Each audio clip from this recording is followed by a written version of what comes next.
ទូក្រមគ្រាយ៉ាងណាចិនដាមិនប្រេស្រាំចាំអូនត្រឡប់ជួបជុំជាថ្មី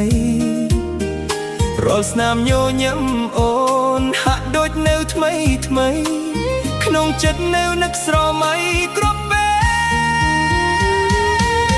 លតើអូននៅទីណាម្ចាស់សងខាបងអើយតើមិនត្រឡប់ក្រោយទុកឲ្យបងរីងរៃសំដីអូនគ្រប់ម៉ាត់បងស្ដាប់ឮរាល់ថ្ងៃឬមួយក៏រូបស្រីភ្លេចអ្វីដែលបានពោលកុំទៅណាចោលបងនួលអងអាយ៉ាណិត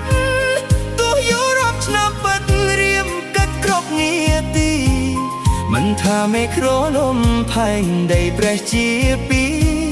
ក៏បរោះមួយនេះចាំអូនមួយជីវិត